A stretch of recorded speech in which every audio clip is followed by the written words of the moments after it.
एक समय की बात है, एक पानी का जहाज समुद्र के तूफानों में फंस गया था।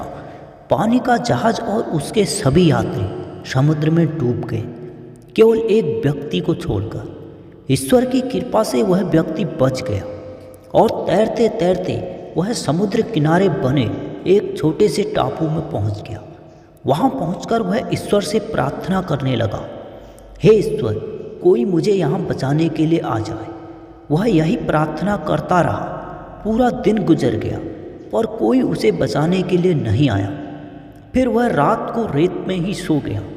दूसरे दिन उसने फिर प्रार्थना किया पर कोई उसे बचाने के लिए नहीं आया। इस तरह से दिन गुजरते चले गए। वह रोज़ प्रार्थना करता पर कोई मदद करने के लिए नहीं आया।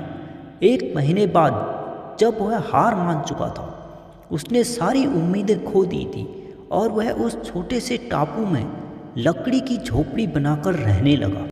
वह नारियल का पानी पीता, जंगल के फल खाता और मछलियों का शिकार करके खाता था। एक दिन उसने मछली पकाने के लिए लकड़ियाँ इकट्ठा की और चूल्हा जलाया। कुछ समय बाद लकड़ियाँ खत्म हो गई और वह लकड़ियाँ लेने के लिए वापस बाहर चला गया। और जब वह लौटकर आया तो उसके झोपड़ी में आग लग चुकी थी। यह देख वह बहुत उदास हुआ और ईश्वर को कोसने लगा। उसने कहा, ईश्वर, आप बहुत निर्दयी हो। मैंने मदद मांगी, आपने मदद के लिए किसी को नहीं भेजा। मैंने रहने के लिए झोपड़ी बनाई, आपने उसे भी जला दिया। ईश्वर, आप बहुत निर्दयी हो। आप किसी की मदद नहीं करते हो। इस तरह से वह खूब परेशान और उदास होने लगा। वह पूरा दिन ईश्वर को कोसते रहा। रात हो गई और वह रेत में ही सो गया। सवेरे जब उसकी नींद खुली तब उसने एक बड़े से पानी के जहाज को अपने पास आते देखा।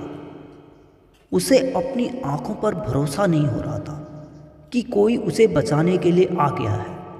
वह उस पानी के जहाज में चढ़ गया और पानी का जहाज वहाँ से चलने लगा। उसने बहुत उत्सुकता के साथ उस जहाज के कैप्टन से पूछा, आपको कैसे पता चला कि मैं इस सुनसान छोटे से टापू पर फंसा हुआ हूँ? कैप्टन ने कहा, कल आपने ही तो फायर सिग्नल भेजा था। इस पर उस आदमी ने कहा, पर मैंने तो कोई फायर सिग्नल नहीं भेजा था। फिर उसे अपने जलते हुए उस झोपड़ी की याद आई और वह समझ गया। कैप्टन ने उसके जलते हुए झोपड़े को फायर सिग्नल समझ लिया है। उसे एहसास हुआ कि झोपड़ी में आग लगना ईश्वर का ही प्लान था, ताकि वह उस चारों ओर समुद्र से घिरे टापू से निकल सके। अब वह ईश्वर का शुक्रिया अदा करने लगा।